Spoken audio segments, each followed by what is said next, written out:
Hello everyone, and welcome to the Ubuntu Touch Q&A, the UBports Foundation show discussing the development of Ubuntu Touch and our community's questions. This is episode 51, streamed live on June 1st, 2019. We've got a great roundup of community news, foundation news this time, as well as some discussion about upgrading Unity 8 and Mir in Ubuntu Touch. But before we get into any of that, I think I have some very special people to welcome today. My name is Dalton. We're still playing with the format, but I rehired all of my co-hosts. They aren't fired anymore. Joining me this week are Marius. Hello. Florian. Hi. And Jan. Hello. How does it feel to be unfired, everyone? Pretty good. It hurts. I can finally feed my kids again. But I'm not paying you. Right. Yeah. So everybody was missing your face, Jan. Really, the community was begging us to bring back Jan. Oh. That's. But only him, though. Thank you. Yeah, no, it's a little weird. It's always the weekends where the Q&A was. I had other things, so that was kind there of are no annoying for me excuses. too. I think in this year I've been on the show once only. So in my mind, Christmas was just yesterday. And this has some advantages sometimes, but okay. Let's see what presents we brought this time. Yeah, I think Jan did bring a present with him, actually. Oh. Mm-hmm. Did I? No, Jan. No, he said, did I? Oh. Yeah, I think I know what you mean. Okay, that 100% went as we planned it. Yeah. Mm-hmm. So, foundation update. We are in the very, very, very, very final steps. So the initial members are signing documents as we speak. And we're taking care of stuff like setting up the bank account and so on. So things are progressing in that way. And that is a present from us to you. Thank you for that present, Jan. It is Christmas in June. I'm glad. Let's get you on in another 6 months to talk about how it's going after we're started. Yeah. Let me just put that in my calendar. Hang on. Mm-hmm. Yeah, but it's really now exciting because we are in the final signature stage. That's the moment when still we cannot, let's say, do everything until we signed everything, but there is nothing blocking us to sign anymore. So it's just upon us, and we are trying now to get some readable handwriting done because I'm so nervous. So it's just DHL. It's just a matter of how long does DHL take for a round trip through all Europe to get everything signed. Yeah. This poor guy will be on a mission. Well, if we are more nervous, we get the doctor signing. So. Oh, that's where we're going today, huh? Okay. Didn't expect that one. So yes, that will be amazing when we finally have that all finished. I can confirm that documents are going around because I got my email. So it is actually happening, guys. Where is that GIF? It's happening. The email system works. The email also works.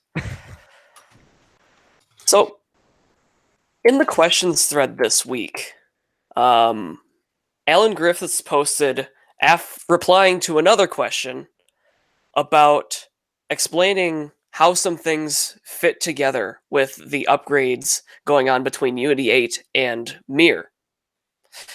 So we've talked about them on this show a lot, where we are upgrading to a new version of Unity 8 and a new version of Mir.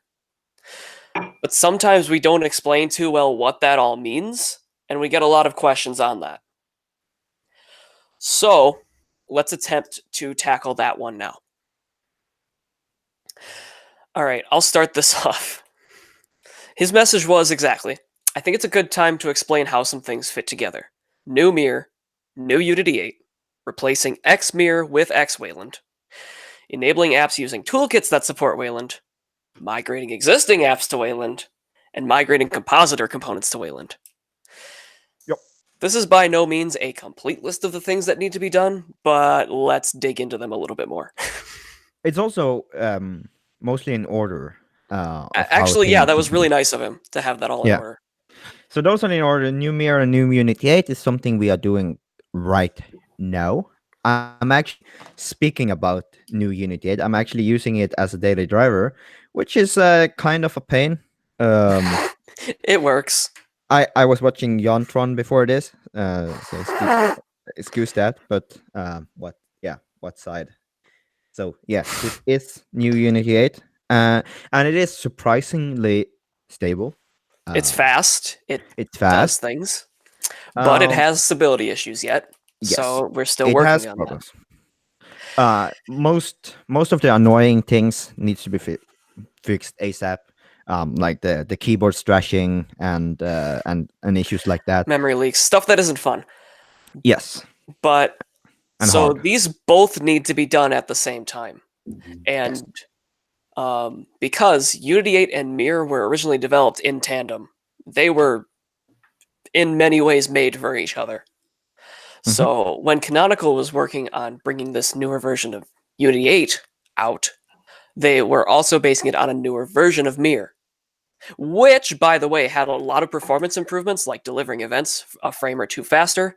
So this isn't all just busy work. This is performance improvements, this is stability improvements, this is a lot of things that we need. Yeah. But with all this in mind, the Unity 8 was developed more for desktop at that point. The focus was more on the desktop and phones, which means that it works probably more stable at this point on a desktop because it was made. The window manager, for example, was made for a desktop and wasn't really fixed many of the bugs that was expected for a phone, like rotation issues and stuff like that pretty much only happens on phones. Right. So when this was being developed, we're talking about around 1604 to 1704, which are both updates which you were able to install Unity 8 on and test it. I remember this because I tried it out. And that software doesn't work as well on the phone as it did on the desktop at the time. And right now it doesn't work quite as well on the desktop or the phone, which is why we're trying to fix it. Yes. So one of the things that we are doing now that Canonical didn't do, Canonical was really focused on implementing new things, always new things, which makes sense. But for us, we are now 100% focused on stability, making this usable for everyday use, both on desktop and mobile, but mobile is first here. For us. Yep. So those bring performance and stability improvements in themselves.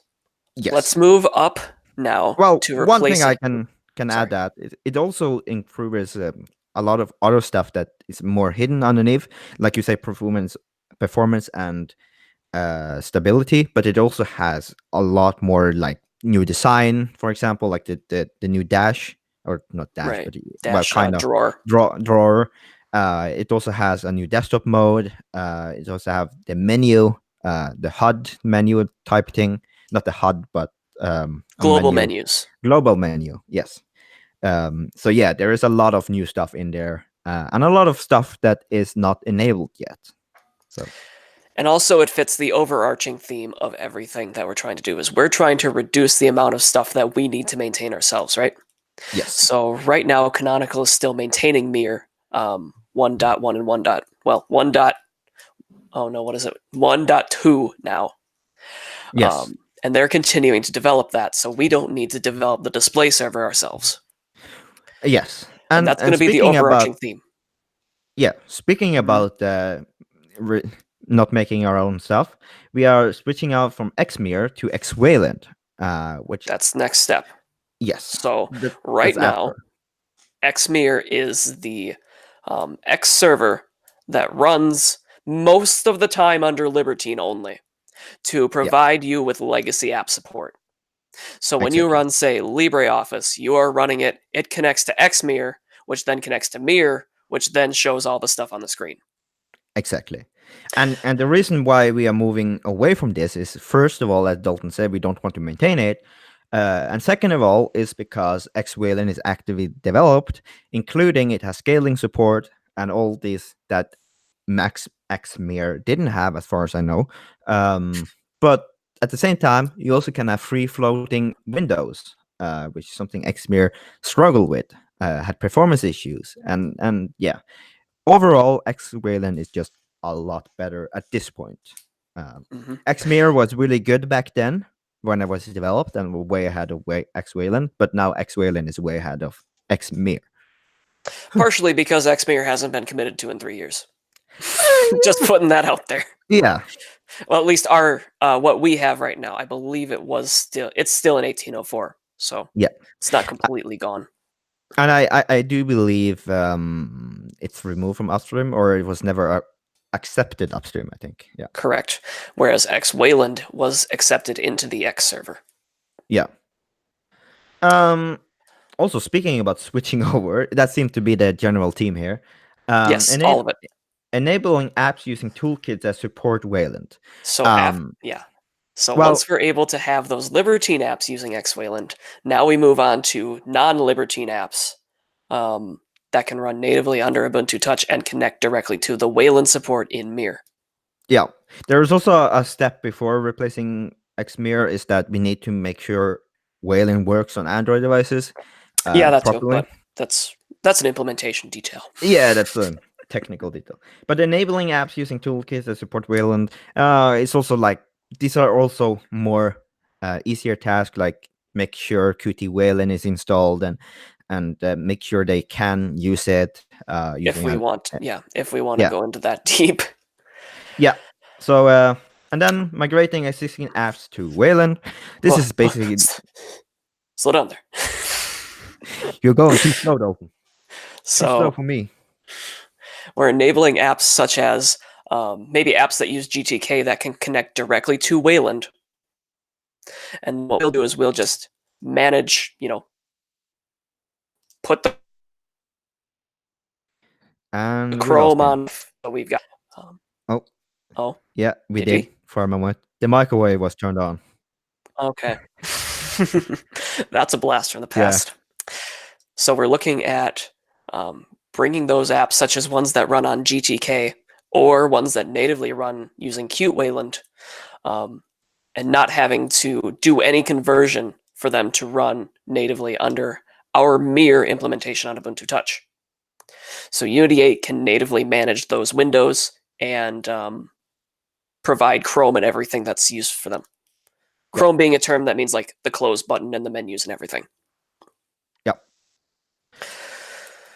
Then we take the apps that we already have and migrate them to Wayland.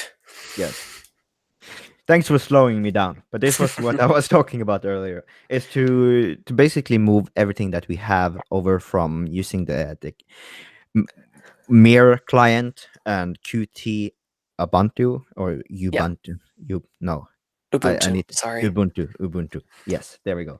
And this is something we wanted to do. Remove all like these weird things that we still manage at this point and maintain. And this also goes hand in hand with replacing the GPS system, removing everything like Qt Ubuntu. Yeah, it does a lot of things. Yeah, Qt Ubuntu Media and Qt Ubuntu and all those. If you're not removing them, we at least renaming them. Yeah, that's a requirement. Yes. So to dig a little bit deeper into that, right now we maintain Qt Ubuntu, also known as Ubuntu Mir Client, if you're using it in a Qt app. What that allows you to do is it provides platform-specific integration for your Qt app under Ubuntu Touch, under Mir specifically. Right now, we're maintaining that ourselves. It's our project, and we were left it by Canonical, and it's in okay shape. So it's not extreme danger emergency yet. But it has some parts to it that can be replaced with newer components that are either provided entirely from Qt, and are also provided in, Qt Wayland which is the Qt platform abstraction that can connect Qt apps directly to Wayland servers, Mir being a Wayland server. Mhm. So now we have the ability to support those Wayland apps from the last step. Now our apps run that same way. So they connect directly to Mir through Wayland. This is another stability and performance thing, as all of these are, but it also gives us that upstream of Qt managing the entirety of our platform abstraction. So instead of us having to maintain like camera integration and video playback, all of those things, it's now managed by Qt. That takes a huge load off of us. This doesn't say that we can't make improvements to them, because we still can contribute upstream, Right. which is what we should do. And that way we can then focus the effort together with Qt, the Qt team and the KDE team, because they are also actively contributing upstream. To Qt Wayland. Yeah. So it is really, really nice that we are doing this.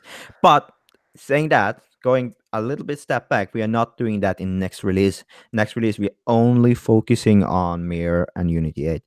If this that's what we're doing now. So we're just Yes. looking into the future here and talking about Yes. how everything fits together. Yeah. Finally, after all, we have the new Mir, Unity 8. Xmir has been replaced with Xwayland, and we can completely manage applications both natively and from other toolkits that connect directly into Wayland. We migrate Unity 8 itself to Wayland. Mhm. So Qt Ubuntu is a platform abstraction that allows apps to connect to Unity 8. Unity 8 itself runs under its own platform abstraction. If this is getting hard to follow, don't worry, it is for the developers too. That provides all of the integration that Unity 8 itself needs to work with Mir. So how Unity 8 is made at this point is that Unity 8 itself is its own server, display server. Yes. And that's why it's split into two. So the Qt Mir stuff is the server side, while Qt Ubuntu is Don't worry about it. it's this client side. So the stuff, how it works is actually running. You can think of more of a X11 or the X server.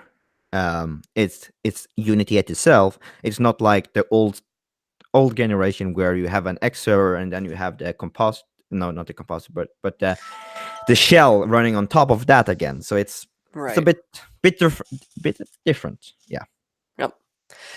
And in migrating Unity 8 to use Wayland, then we get off of the abstractions that Mir currently uses, called appropriately the Mir abstraction layer, and use its Wayland support entirely. And that'll also involve doing things like supporting XDG shell and other of those other free desktop technologies that we currently not invented here and completely ignored. Well, I need to slightly correct you there. Sure. I'm pretty sure we still need to use Mir the Mir abstraction layer. It's possible. We just remove the Mir client part of it. Sure. I think that's the correct. Well, maybe it is already. I'm not entirely sure what. And now we're getting off into way future, where things aren't entirely clear yet. So this is that's how this discussion happens. Yes, it's probably not before next year, because this is quite a big task. Yeah, and estimation is hard. Yeah. I hope that helps. What's great about this is that we are not in this alone completely. So the Mir team in Canonical is actually incredibly helpful in this, and they also appreciate having a reference project actually using the stuff in production. That's also open source, granted. Yeah, exactly. So this is actually great. It's great collaboration, really, on the forefront of progress. Right, and some important context that I didn't mention is Alan Griffiths, who asked this question made this post is the lead developer of Mir. Mm-hmm. So that's how that happened. All right. I think we went over that, and I think we need to take a break, take a breather here. And let's talk about our sponsors, because they're awesome. I could segue better, but I'd like to thank everyone who is helping support our mission to bring Ubuntu Touch to more devices and make it better. You are directly contributing to the future of mobile. I'm going to have to work on that one. So thank you to Smooze, Private Internet Access, DigitalOcean, Packet.net, and so many more who provide us with infrastructure and service and money to help us achieve our goals. I'd also like to thank our community sponsors. We're going to read all of them off here because there's no reason to limit it to 3 arbitrarily. Darko Balka, Thoralf San, Lorenzen Tilleman, Milan Eliv, Scott Marley, Renet Mirkalev, Morgan McMillan, Sergio Shvet... Florian, help me. Sveshov, and Yogesh Patad. The more You people with... You probably appreciate all their names. I do care. They should message me to tell me how to pronounce their names correctly, but I need that. I felt the need to do that. We will make an entry for phonetic alphabet spelling for your name in the donation form. Then you can get your name correct. That'd be pretty cool. International phonetic alphabet, there's no problem. Then we can help. Or attach a WAV file of you pronouncing yourself. If you'd like to join them so I can read your name off terribly too, you can go to ubports.com/donate. I think that itself is worth it. Worth all the money. Having Dalton say your name. And specifically for rewards where we will read names and stuff like that, that is patreon.com/UBports. But you can also find options to donate it to us directly using Bitcoin, still riding that train, or PayPal. Hey, it's coming back. It's already all the way back on the rise. I think we need to talk about that after this, but not right now. Or LibrePay. Or LibrePay. You can also find us at librepay.com/UBports. All those links are at ubports.com/donate. Exactly. Okay, let's take the next question. Aleph Node asks on the forums, is the click packaging system going to be going to continue to be maintained? Yes, for now at least, because it is very stable. It does what it's supposed to. We don't have to put any work into it for now, and it just works. It works with the old apps, and that is what we need right now. That being said, of course, in the long run, these projects that are going on right now to create packaging systems that work on with one package on multiple distributions like Flatpak, Snap, and AppImage are very, very interesting for us. Especially Snap, for example, was early on started from the whole Ubuntu Touch extravaganza at Canonical, so it might be a very promising choice for this. But we don't know that yet. For now, none of them work as far as I know. Maybe AppImage. I have no idea, actually. But we want to... we don't want to keep click packages indefinitely. At some point, we want to switch our officially endorsed packaging type to something else. But we don't need to make a decision on that now. But in the long run, it would also be great to just continue all the universal packages, and so you can just run whatever you want. But of course, for the App Store kind of operations, we would have to decide on a default. But we leave that for the future. Next question also kind of integrates with this one. How is Snap integration going? It's by the same person. It's not being worked on right now because we have way bigger fish to fry, as Dalton and Marius explained before with the whole Mia and Unity 8 stuff. Maybe after that, but there is some complexity to this that would go way beyond the scope of the Q&A right now. So just don't hold your breath for Snap integration right now. In the long run, yes.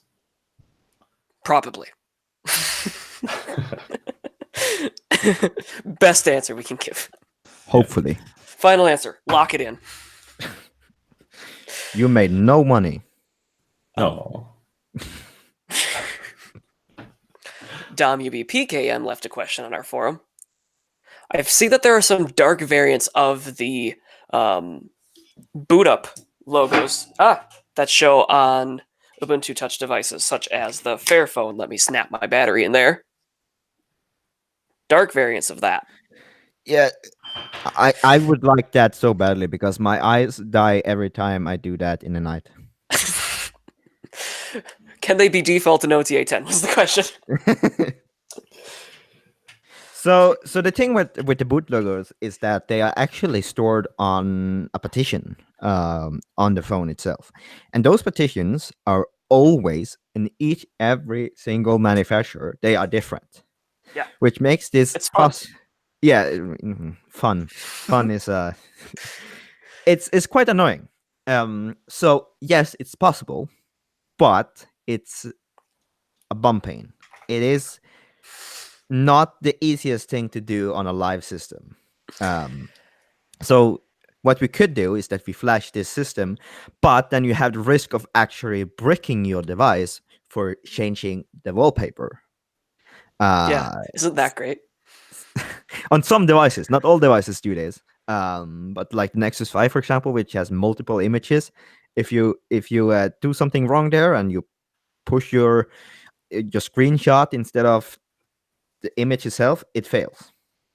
And on the OnePlus One, I've heard that if you do it wrong, the OnePlus One never boots again. Yeah, you need to have Windows and boot up the what's it called, the recovery. Actually, I think Jan has an example of doing that. Yeah, I did it. I did it too. 3 or 4 times. It's really terrible. Don't do it. Don't heartbreak your OnePlus One. But it worked for me on the OnePlus One on the first try. I didn't do anything. I did it on my daily driver. Guess why it was no problem for me? Because I didn't know that it could break. So I was just not holding back myself. I just followed the instruction. By the way, big thanks to Ruben Carnero, because he was designing now over the last months the screens in black and in white. So basically we have for all the core devices, we have at least the artwork done. And now it's just up to us to find a way how we can flash for all of them. Well, the reason why me and Jan got it is because we was testing out these images before they was even confirmed. Yeah. So, like if you just go in with some curiosity and think, okay, this works on the Fairphone, can I just flash the same partition on my OnePlus One? Do not do that. Do not do that. That is a very, very bad idea. But here's the living. That's the white one. Example, yeah. That the OnePlus One works if you do it with the right file.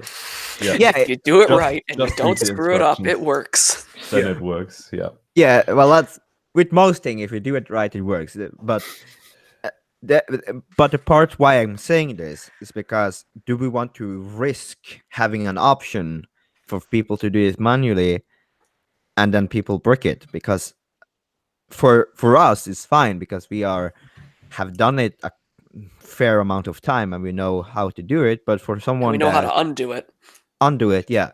But for someone that might not have the same knowledge, will be stuck because you need, especially on a Qualcomm devices, on the MTK devices, you can use Linux. It's fine.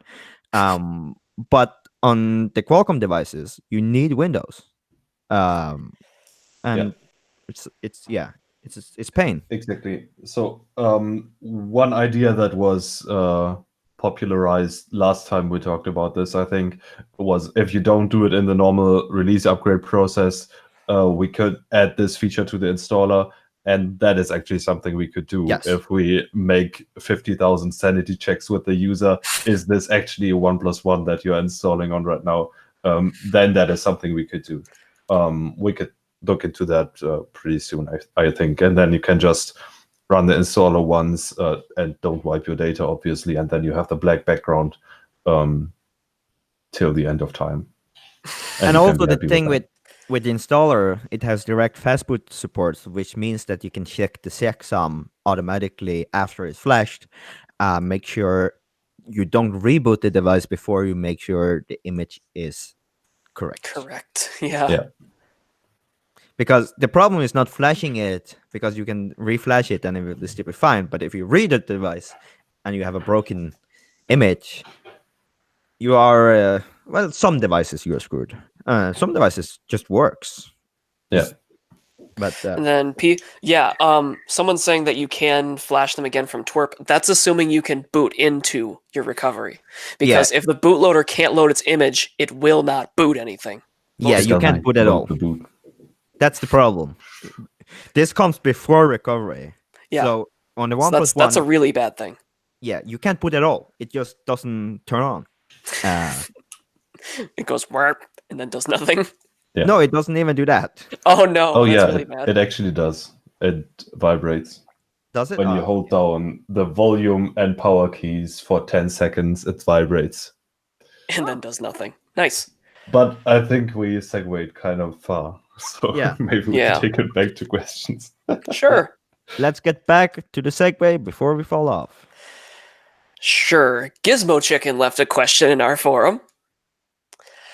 Once you've brought the latest versions of Unity 8 and Mir to mobile devices, are you able to allocate more resources to bring a usable version of Unity 8 to desktops and laptops? Yes. And it's going to be amazing. Yes. So the thing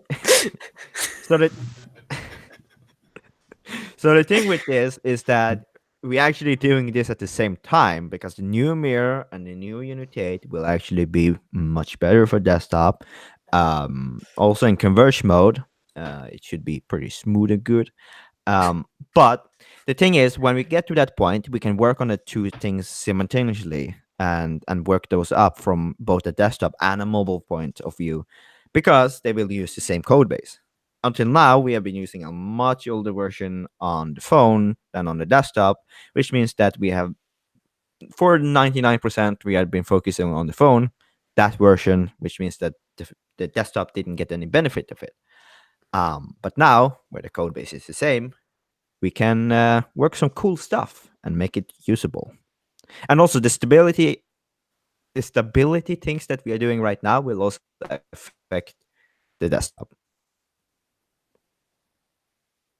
Yes. That was a long answer for a short question. That's a very simple answer with a very complicated question. Exactly. Wait. That's how we do it. Ours left a question in our forum. That's probably how you pronounce that username. The goal of HollyM is to unify the mobile Linux distributions, but we only hear about UBports integrating with it. Is anyone else contributing to HollyM? So you only hear about UBports integrating with HollyM on this show because we're talking about Ubuntu Touch. But yes, there are other contributors to HollyM, including Plasma Mobile and LunaOS, and so many others that I always forget the names of. I'm sorry.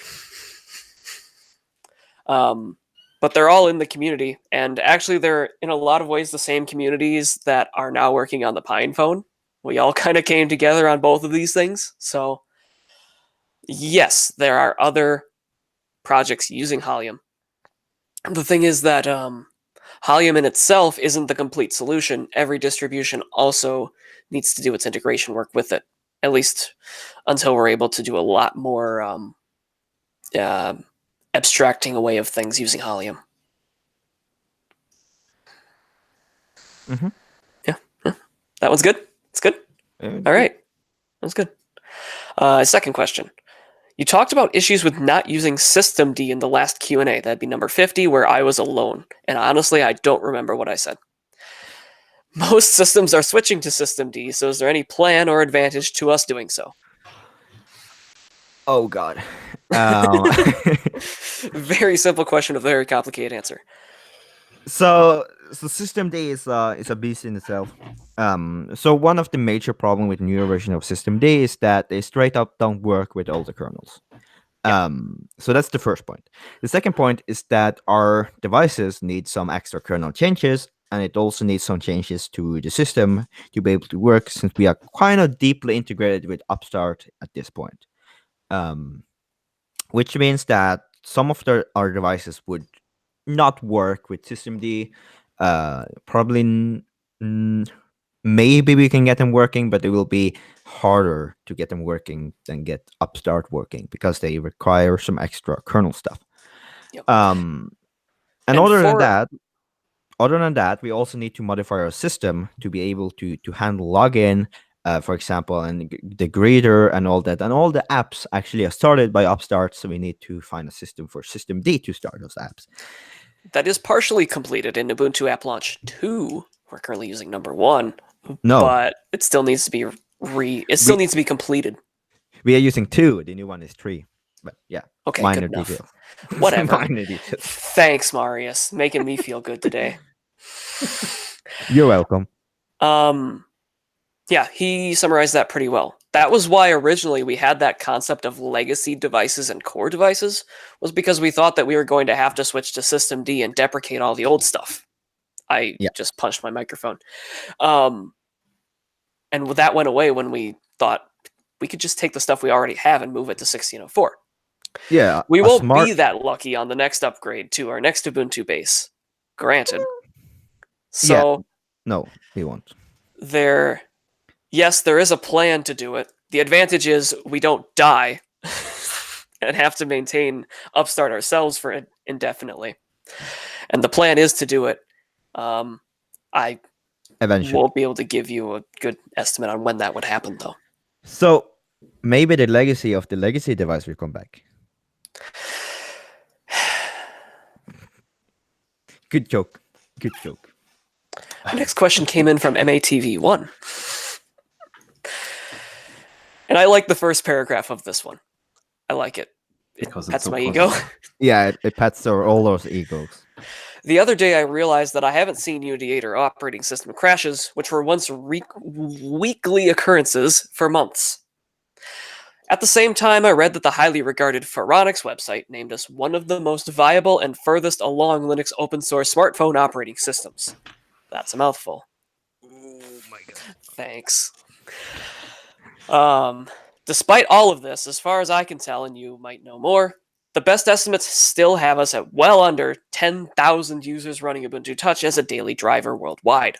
Why do you think this is, and what can or should we do to promote the adoption of Ubuntu Touch as its users? Jan, I believe you wrote the notes for this one. Well, of course, someone else can answer as well, but the 5 things I think we need to be working on is, we need to be working on to be adopted by normal people. No offense to anyone. What? We need to be on shelves in stores, because not everyone likes installing. Not everyone is even aware of the option to install. Of course, installing needs to be easy, and it is already pretty easy. But really wide adoption you only reach when you are in shelves in stores. Then, of course, we need to support way more devices, and also recent devices, because with the Fairphone now being no longer sold, all our devices are essentially secondhand, and at least 3 years old. No, 5 years old. So that was, I think the Pro 5 is still 2016. Okay. So for 3. Credit. Okay, 3 years. But it's still pretty old for people who get a new phone every year. So that is something we of course need to be working on, and these are things we are working on, for the record. Then we need to fix paper cuts. I guess you already mentioned in the question random crashes and so on.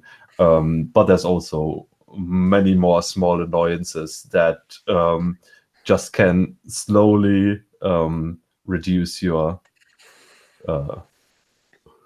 Patience. willingness to suffer. Yeah. Everyone had an answer for that And there one. is Bluetooth, not to forget about this. This is one of the things that users really need. Yeah, exactly. That's a paper cut. Well, I mean, that's more of a paper cut, but I think it's a little bit just more than needs to paper work. cut. It's like if you have a ton of stone, rock fall down, and Yeah. no Yeah, offense. absolutely. Then we need more great native apps. I think we are already making great progress on this one, but for example, Deco 2 just finally needs to be awesome, and stuff like that, right?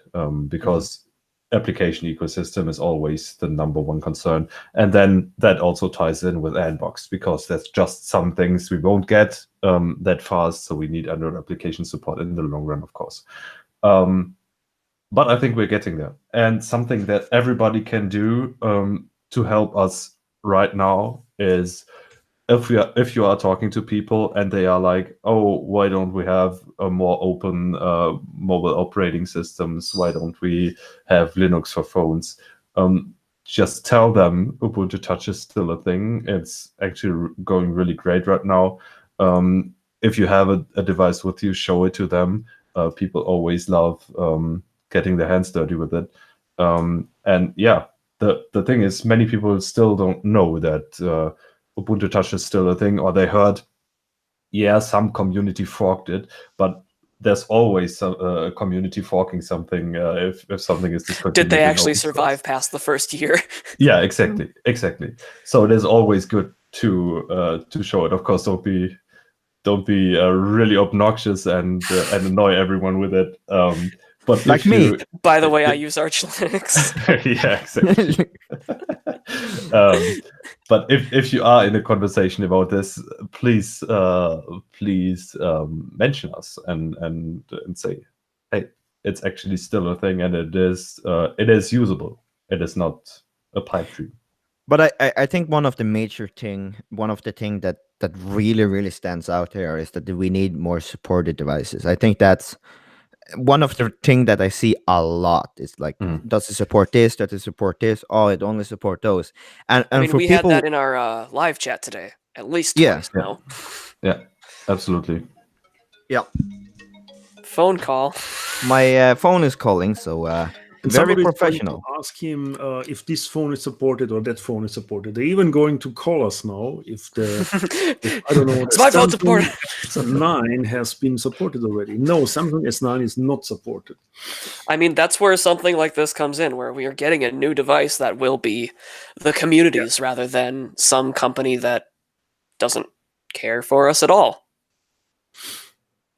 So, yeah, that's where things like the Pine phone come in as well. Yes, someone called if the new the new OnePlus was supported. So OnePlus 6 was supported. Is it supported? No. Okay. OnePlus 7 Pro, actually. Yeah. New devices. That's kind of been our mantra. Also, I think it's fair to mention that we're just a little bit, let's say, delayed by some Android 7.1 blockers that are being worked on now. And there are a few great contributors that showed up in the last weeks or months and trying to tackle now everything so that we can get over this. There are a lot of HollyM ports in the pipeline that still have a little bit issues here or there. And let's say calls, sound things, and such things. So once I think we get the Android compatibility things done for the HollyM and for libhybrids and so on, and for me, blah, blah, blah, then there will be a huge amount of, again, still secondhand, but still more devices in the pipeline that can be used. Sure. Makes sense. Okay. So that's what we can do to promote the adoption of Ubuntu Touch. Yep. Danfro left a question on our forum. Are there any plans to integrate the system theme selection that is currently in the Ubuntu Touch tweak tool into system settings? Themes have suddenly become controversial over the past few weeks, haven't they? I don't know if anyone's seen from the GNOME community, but there is now an open letter to developers and creators of operating systems, please stop theming our apps. And right before that came out, Cassidy from Elementary OS proposing a free desktop type standard to prefer dark themes and not force them. And then, I don't know if he wanted me to say this, but I'm going to say it anyway. Brian pinged me and was like, hey, he showed me that article and said, might this be a better way forward to prefer the dark theme rather than enforce the dark theme? To which I replied, yes, that's a great idea. I'm glad you had it, Brian. Wait, stop. What do you mean with prefer and enforce? Like, we So, don't. right now, dark themes are enforced if you choose them in the Ubuntu Touch tweak tool, where the theme has to be respected. If they use the theme color in some places but not others, they get the theme colors.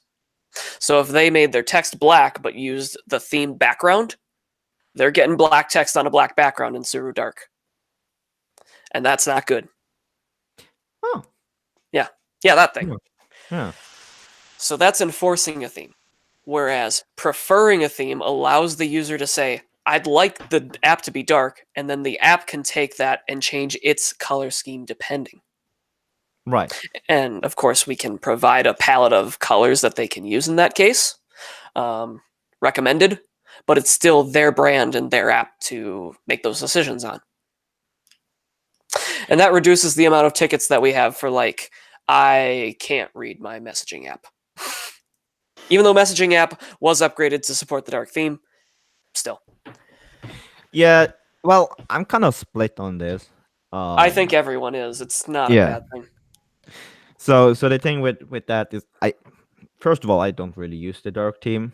I don't really use it anywhere, but I see the point where people want it, and I can see the frustration where some app developers don't allow them to do that because they want to decide. So I see both sides. I see the frustration from the app developer side, and I see the frustration from the user side. Right. And I know the dark theme people is really vocal. Yeah, and I mean it's a lot of people. I mean, I use dark themes sometimes. I've actually switched to light themes everywhere now. Let's see how that'll work for a little bit, but that's another story. I use it for the keyboard, so yeah. Yeah. Technical. I mean, so the proposal doesn't go well into detail yet on how it'll be done from Cassidy, but it doesn't really need to yet. For us, we can either have a G settings key or some INI file that's read by the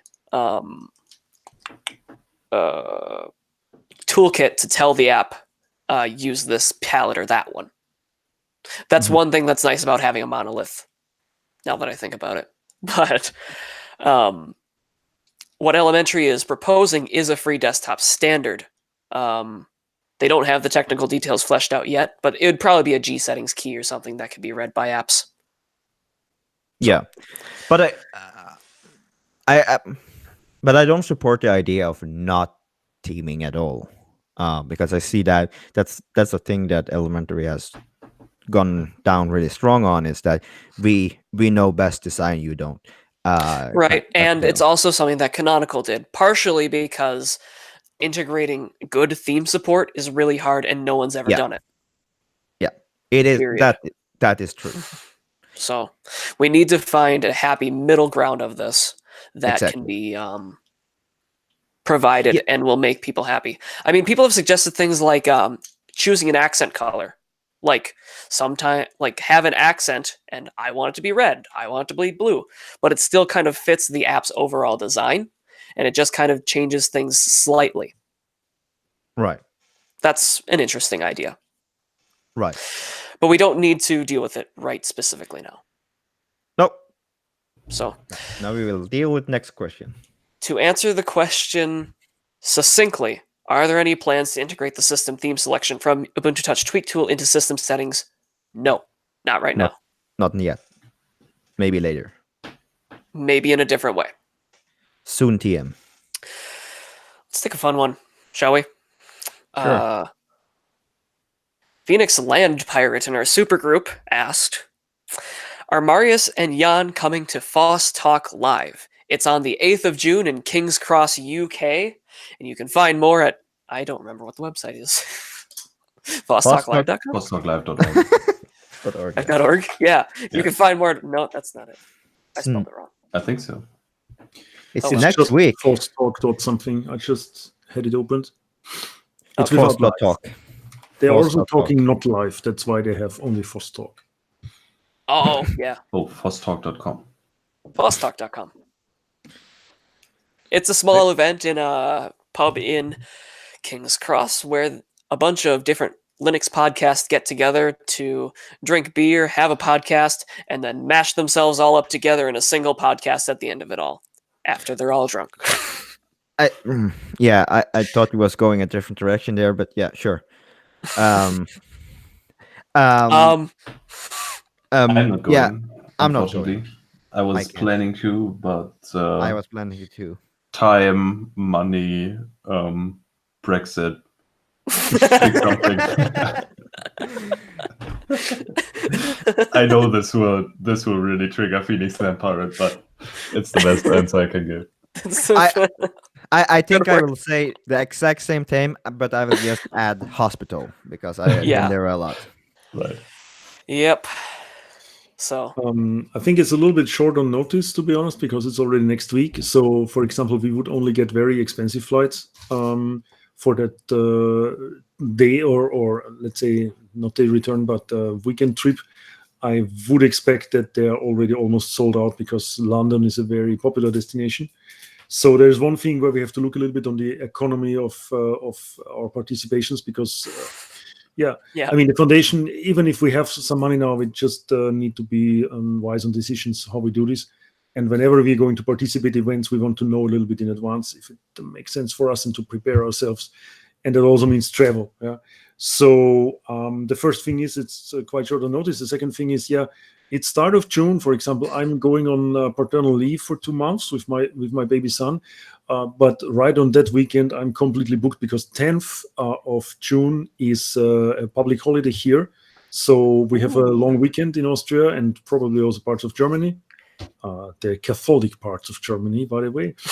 And so let's say, for example, for myself, we are already off to the countryside. So unfortunately, no, I have already plans for that weekend. However, I think I will be in London someday for sure, be it as a private person or in part of foundation work, because it's an interesting destination and you can meet a lot of people that could be related to mobile development there also. And then maybe it's time also for Phoenix to meet me or us in person. But we need to get a sponsorship from KLM. That would be great. From Star Alliance. Star Alliance. Well, it's really hard to ship an American overseas, so just putting that out there. I think KLM itself would be fine because it's covering all the destinations that we are living in. So unfortunately, you have then always to fly back to Amsterdam to get around the world, but it will be okay somehow. For the record, this is a very, very hypothetical conversation. Well, let's send them a few phones. Maybe they are. KLM to sponsor. Please sponsor us. I can see that. Oh, guys, it's great. I think. Okay, I can bring this back. We need to ship them a phone with their logo as the boot logo that boots Ubuntu Touch. That's it. There we go. What if we break them? Flashing the new boot logo. They get a KLM installer with their branded logo. They can install their KLM ports, KLM Touch. Okay, I think we're instead taking of our animations, instead of an animation, we will have a flight animations flying back and forth. Seeing as how that boot animation is raw EGL, that would be really hard. Well, I think we should stop now, though. Yeah. So thank you, everyone, for watching this train wreck. This has been the Ubuntu Touch Q&A episode 51. The fun doesn't stop after we're done here. Oh no, this train wreck keeps on going. You can find us at all sorts of social media websites, including Facebook, Twitter, PixelFed, Mastodon, LinkedIn, Instagram, Diaspora, and our news channels on Telegram and Matrix. You can also chat with us live on Matrix or Telegram, or you can get a hold of us on our forum, which gives you a more mailing list type slower experience for the discerning viewer. If you like this video, you can be sure to smash that like button and subscribe if you want to see more of these. We announce them ahead of time, around Monday-ish, if Dalton gets the YouTube link up right. And you can ask your questions to be answered at the Q&A at that time in the forum thread. I hope you've all enjoyed this episode. We certainly have. And we will see you. Smash the like button. We'll see you in the next one. Bye-bye. Bye.